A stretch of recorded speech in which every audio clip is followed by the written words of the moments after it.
Salut à tous, aujourd'hui on va parler de Alien Covenant de Ridley Scott. Donc pour commencer, Ridley Scott c'est un de mes réals préférés. Et ce que je vais dire, j'ai quand même du mal à le dire parce que j'aime beaucoup Ridley Scott.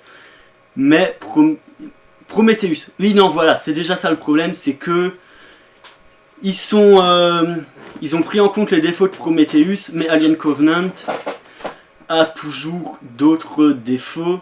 Et il a été survendu et il reste quand même décevant.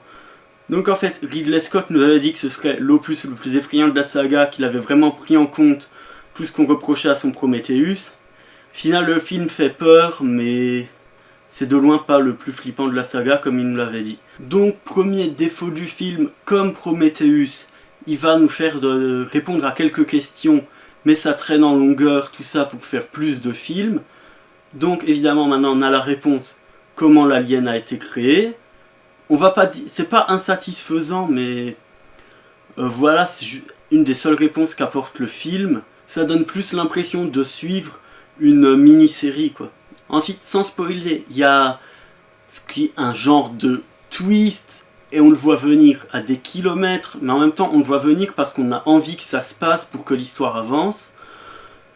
Ensuite, un des autres défauts de Prometheus comme de Covenant, c'est que les personnages principaux sont pas du tout attachants par rapport à Ripley en fait. Et ensuite, dernier gros défaut, les scientifiques à bord du Covenant sont des abrutis total parce qu'ils sortent sur une planète dont l'atmosphère est respirable sans prendre aucune défense. Genre ils ont pas vérifié s'il y a des bactéries et ils s'en battent très clairement les couilles. Bon, ensuite ça reste un film de Ridley Scott et malgré ses problèmes scénaristiques, le film est visuellement magnifique. Il me semble que c'est toujours Dariusz Wolski qui est chef de la photographie. Ensuite, les acteurs sont très bons. Par exemple, Bailey Crudup, il fait un personnage qui change vachement de ses autres personnages qu'il a pu faire auparavant et il le fait super bien. Michael Fassbender qui fait deux rôles d'androïdes différents. Il les gère les deux à la perfection. Ensuite, la musique est composée par Jed Kurtzel.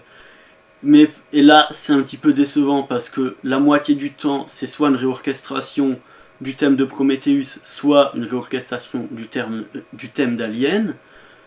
Donc ça laisse pas énormément de place à la musique originale. Et même visuellement, le film reste magnifique avec ses décors, les costumes des personnages, le design du vaisseau Covenant, les tempêtes qu'il y a sur la planète. C'est dommage de faire une aussi bonne réalisation au service d'un scénario qui est quand même pas parfait, quoi. Ensuite, globalement, le film reste acceptable. C'est pas du niveau de Prometheus où il y avait un truc qui pouvait nous énerver toutes les 5 minutes. Il n'y a pas non plus des merdes genre comme Charlize Theron qui se fait écraser dans Prometheus. Ensuite, tout dépend de la fin des préquels de Alien pour savoir si finalement Prometheus et Covenant valaient le coup d'être faits pour arriver aux explications qu'ils nous donneront. Ensuite, vu que je veux pas spoiler, je peux pas dire énormément d'autres trucs en plus sur le film. On voit la qualité visuelle dans les bandes annonces. Et tous les points que j'ai soulevés, c'est tout ce que je peux dire sans faire des révélations. Bon, le film va quand même gérer des éléments qui pourront expliquer certaines choses, même jusqu'à Alien Résurrection. Mais au final, ça reste un film moyen bon mais décevant. En tout cas, ce que j'espère, c'est que Ridley Scott ne réalise pas les suites qui sont prévues parce qu'il devrait mettre son talent pour des films qui ont l'air beaucoup plus intéressants, comme le film sur El Chapo. Ensuite, je dirais que si vous attendez au défaut du film et que vous voulez quand même aller le voir en salle, ce serait pas mal, vu sa grande beauté esthétique. Donc, si vous avez vu le film, vous pouvez discuter avec moi dans les commentaires. Vous pouvez vous abonner à la chaîne et partager la vidéo. Moi, je vous dis à plus.